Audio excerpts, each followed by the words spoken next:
Este es un modo de servir que hace humilde al que sirve. No adopta una posición de superioridad ante el otro, por miserable que sea momentáneamente su situación. Cristo ocupó el último puesto en el mundo, la cruz, y precisamente con esta humildad radical nos ha redimido y nos ayuda constantemente. Quien es capaz de ayudar reconoce que, precisamente de este modo, también Él es ayudado. El poder ayudar no es mérito suyo ni motivo de orgullo. Esto es gracia. Cuanto más se esfuerza uno por los demás, mejor comprenderá y hará suya la palabra de Cristo. Somos unos pobres siervos. En efecto, reconoce que no actúa fundándose en una superioridad o mayor capacidad personal, sino porque el Señor le concede este don. A veces el exceso de necesidades y lo limitado de sus propias actuaciones le harán sentir la tentación del desaliento, pero precisamente entonces le aliviará saber que en definitiva él no es más que un instrumento en manos del Señor. Se liberará así de la presunción de tener que mejorar el mundo, algo siempre necesario en primera persona y por sí solo. Hará con humildad lo que le es posible y con humildad confiará el resto al Señor. Quien gobierna el mundo es Dios, no nosotros. Nosotros le ofrecemos nuestro servicio solo en lo que podemos y hasta que Él nos dé las fuerzas. Sin embargo, hacer todo lo que está en nuestras manos con las capacidades que tenemos es la tarea que mantiene siempre activo al siervo bueno de Jesucristo. Nos apremia el amor de Cristo. La experiencia de la inmensa necesidad puede, por un lado, inclinarnos hacia la ideología que pretende realizar ahora lo que, según parece, no consigue el gobierno de Dios sobre el mundo, la solución universal de todos los problemas. Por otro, puede convertirse en una tentación a la inercia ante la impresión de que en cualquier caso no se puede hacer nada. En esta situación, el contacto vivo con Cristo es la ayuda decisiva para continuar en el camino recto. Ni caer en una soberbia que desprecia al hombre y en realidad nada construye, sino que más bien destruye, ni ceder a la resignación, la cual impediría dejarse guiar por el amor y así servir al hombre. La oración se convierte en estos momentos en una exigencia muy concreta, como medio para recibir constantemente fuerzas de Cristo. Quien reza no desperdicia su tiempo, aunque todo haga pensar en una situación de emergencia y parezca impulsar solo a la acción. La piedad no escatima la lucha contra la pobreza o la miseria del prójimo. La beata Teresa de Calcuta es un ejemplo evidente de que el tiempo dedicado a Dios en la oración no solo deja de ser un obstáculo para la eficacia y la dedicación al amor al prójimo, sino que en realidad es una fuente inagotable para ello. En su carta para la Cuaresma de 1996, la beata escribía a sus colaboradores laicos: nosotros necesitamos esta unión íntima con Dios en nuestra vida cotidiana. ¿Y cómo podemos conseguirla? A través de la oración. Ha llegado el momento de reafirmar la importancia de la oración ante el activismo y el secularismo de muchos cristianos comprometidos en el servicio caritativo. Obviamente, el cristianismo que reza no pretende cambiar los planes de Dios o corregir lo que Dios ha previsto. Busca más bien el encuentro con el Padre de Jesucristo, pidiendo que esté presente con el consuelo de su Espíritu en él y en su trabajo. La familiaridad con el Dios personal y el abandono a su voluntad impiden la degradación del hombre. Lo salvan de la esclavitud de doctrinas fanáticas y terroristas. Una actitud auténticamente religiosa evita que el hombre se erija en juez de Dios, acusándolo de permitir la miseria sin sentir compasión por sus criaturas. Pero quien pretende luchar contra Dios apoyándose en el interés del hombre, ¿Con quién podrá contar cuando la acción humana se declara impotente? Es cierto que Job puede quejarse ante Dios por el sufrimiento incomprensible y aparentemente injustificable que hay en el mundo. Por eso, en su dolor dice, quien me diera saber encontrarle, poder llegar a su morada, sabría las palabras de su réplica, comprendería lo que me dijera. ¿Precisaría gran fuerza para disputar conmigo? Por eso estoy ante él horrorizado, y cuanto más lo pienso, más me espanta. Dios me ha enervado el corazón, el Omnipotente me ha aterrorizado. A menudo no se nos da a conocer el motivo por el que Dios frena su brazo en vez de intervenir. Por otra parte, Él tampoco nos impide gritar como Jesús en la cruz. Dios mío, ¿por qué me has abandonado? Deberíamos permanecer con esta pregunta ante su rostro, en diálogo orante. ¿Hasta cuándo, Señor, vas a estar sin hacer justicia, tú que eres santo y veraz? San Agustín da a este sufrimiento nuestro la respuesta de la fe. Si lo comprendes, entonces no es Dios. Nuestra protesta no quiere desafiar a Dios ni insinuar en Él algún error, debilidad o indiferencia. Para el creyente no es posible pensar que Él sea impotente o bien que tal vez está dormido. Es cierto más bien que incluso nuestro grito es como en la boca de Jesús en la cruz, el modo extremo y más profundo de afirmar nuestra fe en su poder soberano.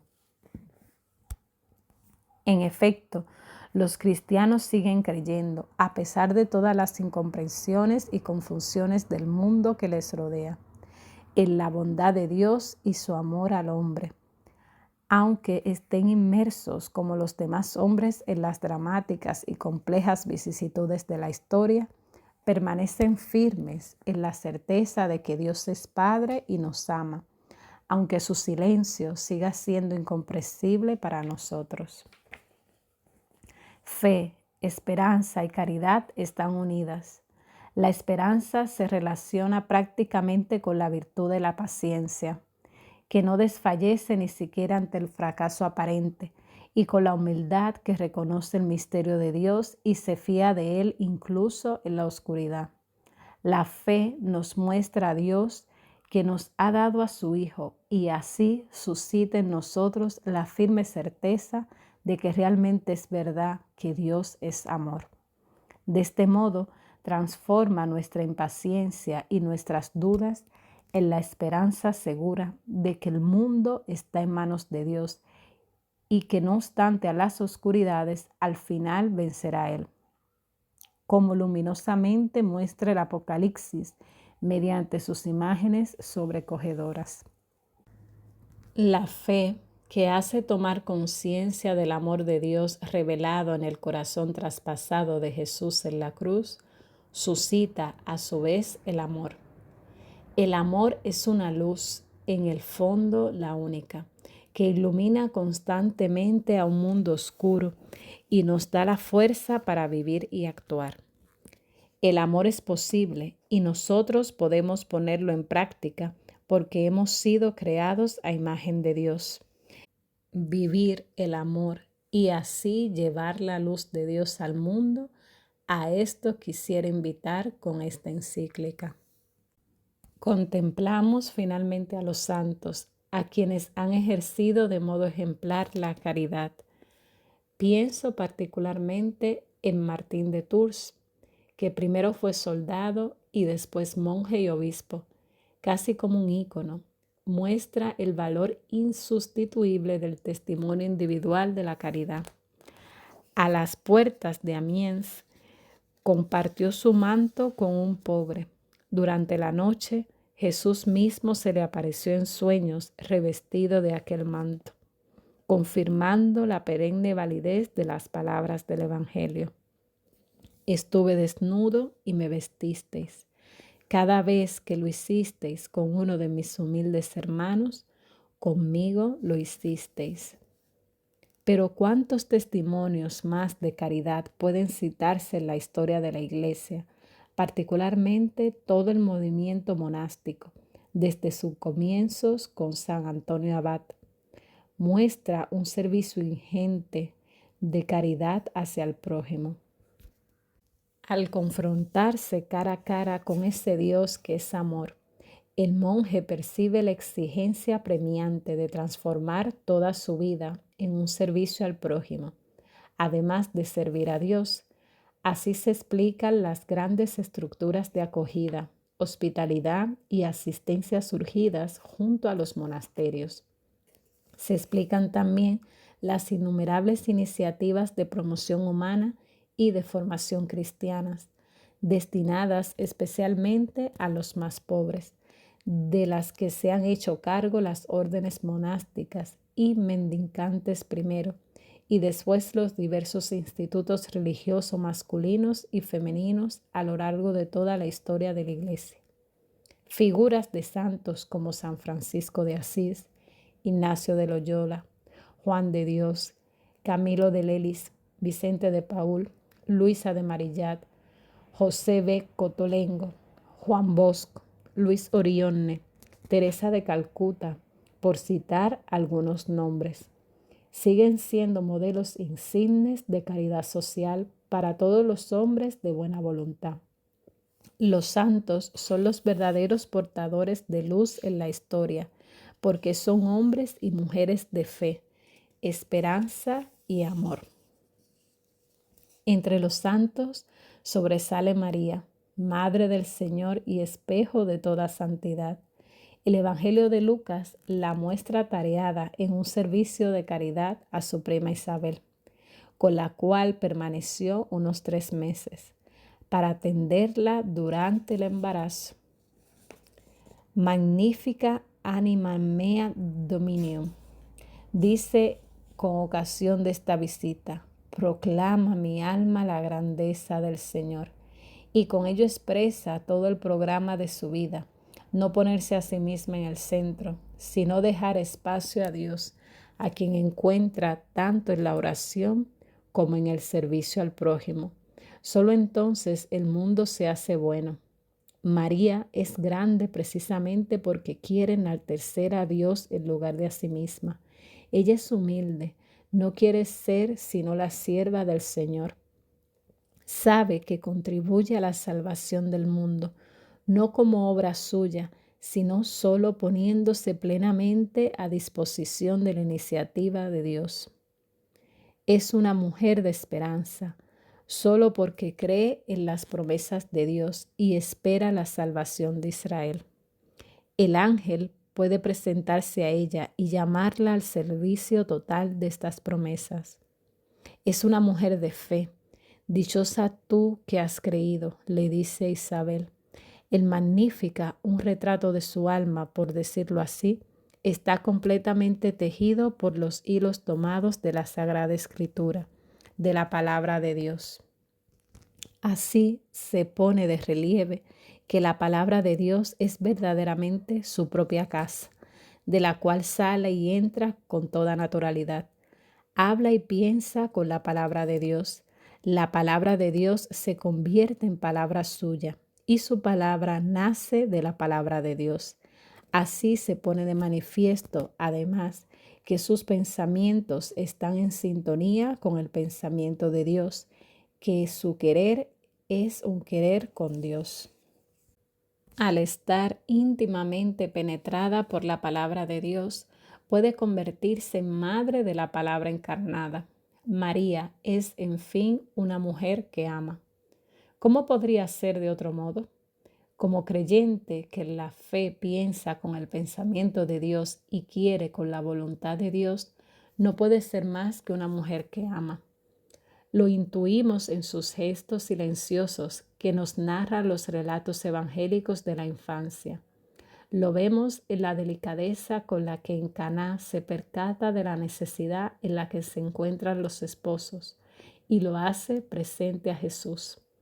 Lo vemos en la humildad con que acepta ser como olvidada en el periodo de la vida pública de Jesús, sabiendo que el Hijo tiene que fundar ahora una nueva familia y que la hora de la madre llegará solamente en el momento de la cruz, que será la verdadera hora de Jesús. Entonces, cuando los discípulos hayan huido, ella permanecerá al pie de la cruz. Más tarde, en el momento de Pentecostés, serán ellos los que se agrupen en torno a ella en espera del Espíritu Santo. La vida de los santos no comprende solo su biografía terrena, sino también su vida y actuación en Dios después de la muerte.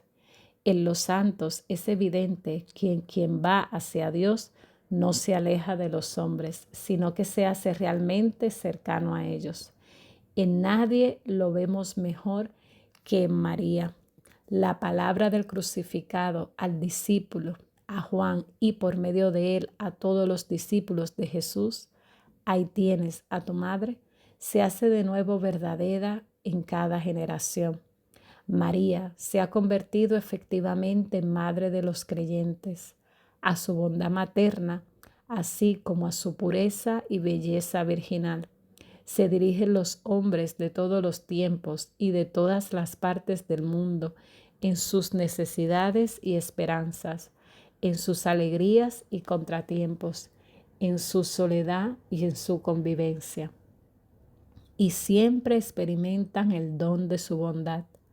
Experimentan el amor inagotable que derrama desde lo más profundo de su corazón.